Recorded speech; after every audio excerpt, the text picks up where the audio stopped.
नमस्कार, मैं एडवोकेट सुशील कुमार मुंजाल। आज की वीडियो का टॉपिक है कि अगर आपकी पत्नी घर छोड़कर वापस मायके चली गई है या फिर आपका पति घर छोड़कर कहीं और रहने लग गया है तो उसको वापस कैसे बुलाएंगे, अपनी पत्नी को वापस कैसे बुलाएंगे, अपने पति को वापस कैसे बुलाएंगे। तो आज ये डिस्कस करेंगे इस वीडियो में कि कौन सा सेक्शन एप्लीकेबल होता है और कैसे अपने पति या अपनी पत्नी को घर वापस बुलाएंगे। तो वीडियो स्टार्ट करने से पहले मैं रिक्वेस्ट करूंगा कि अगर आप मेरे चैनल पर नए हैं तो इसको सब्सक्राइब कर लीजिए और वीडियो अच्छी लगे तो इसको लाइक और शेयर ज़रूर कीजिए। जो आज का टॉपिक है कि अपने पति को या अपनी पत्नी को घर में वापस कैसे बुलाएं, जो उस पर सेक्शन एप्लीकेबल है हिंदू मैरिज एक्ट का सेक्शन 9। अब जो सेक्शन 9 क्या कहता है कि रेस्टिट्यूशन ऑफ कंजुअल राइट, मतलब restoration of marital rights, matrimonial rights की बात करता है कि आप अपनी मैरिड लाइफ को कैसे रिस्टोर कर सकते हैं।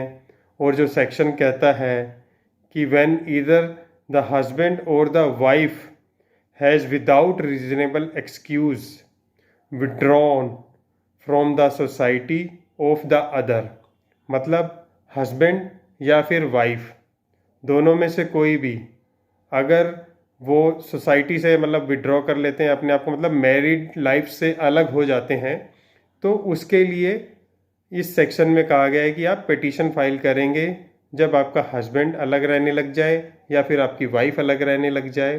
तो जो भी एग्रीव्ड पार्टी होती है, या तो हस्बैंड इसको फाइल कर सकता है केस को कि उसकी वाइफ छोड़ के चली गई है, या फिर वाइफ फाइल कर सकती है कि मेरा हस्बैंड घर छोड़ के चला गया है और मेरे साथ नहीं रह रहा है। तो उसको वापस बुलाने के लिए ये पिटीशन होती है, वापस बुलाने के लिए केस होता है।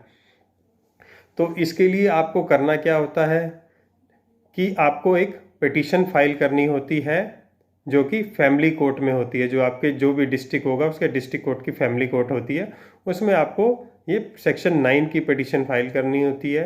और इसके लिए आपको कोई लीगल नोटिस नहीं देना होता पहले, क्योंकि आपका हस्बैंड या आपकी वाइफ ऑलरेडी घर छोड़ के जा चुके होते हैं। तो आप डायरेक्ट ये पिटीशन कोर्ट में फाइल कर सकते हैं और उनको कोर्ट में बुला सकते हैं। जब आप पिटीशन फाइल करते हैं तो उसके साथ आपको एक मैरिज प्रूफ भी कोर्ट में फाइल करना होता है कि कोर्ट को लगे कि आपकी एक्चुअल में शादी हुई है। अब मैरिज प्रूफ में आप या तो शादी की फ़ोटो फाइल कर सकते हैं, शादी का कार्ड फाइल कर सकते हैं, या तो फिर आप रजिस्ट्रेशन सर्टिफिकेट फाइल कर सकते हैं। तीनों में से कोई भी एक प्रूफ आपके पास होना चाहिए जो कि आप कोर्ट में फाइल करेंगे।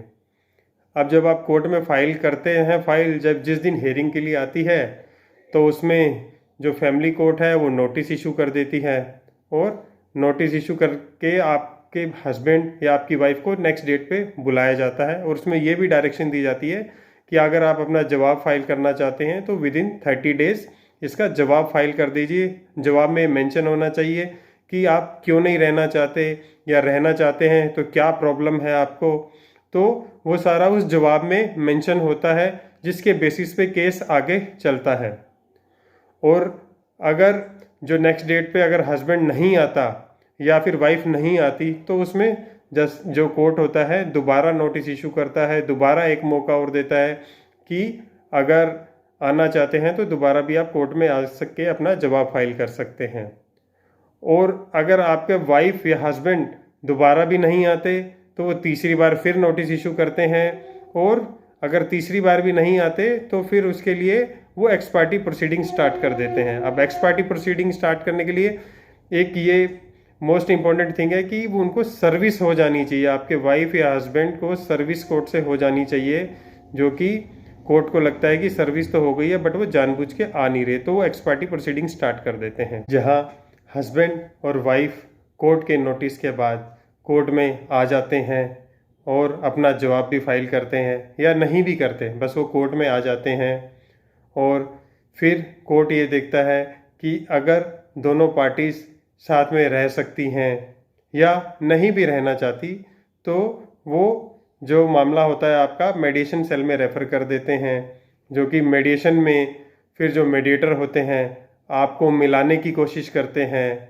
अगर दोनों पार्टी मिलने के लिए रेडी हो जाती हैं, आपस में सहमति से रहने के लिए रेडी हो जाती हैं, तो उसका एक ड्राफ्ट एग्रीमेंट वहाँ पे बना देते हैं और जो साइन करा लेते हैं दोनों पार्टी से, दोनों पार्टीज पे वो बाइंडिंग होता है इन फ्यूचर वो।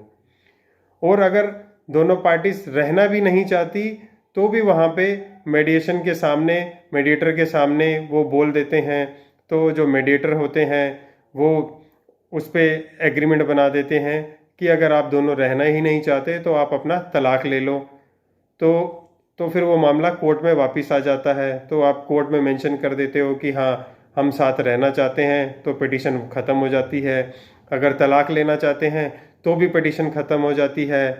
अगर आपका मामला मीडिएशन में भी सेटल नहीं होता तो फिर वो केस वापस कोर्ट में ट्रांसफ़र हो जाता है और फिर कोर्ट में जो एविडेंस पे आता है मैटर, एविडेंस के अकॉर्डिंग जो कोर्ट है वो केस डिसाइड करती है कि किसके फेवर में एविडेंस है, कि गलती किसकी है।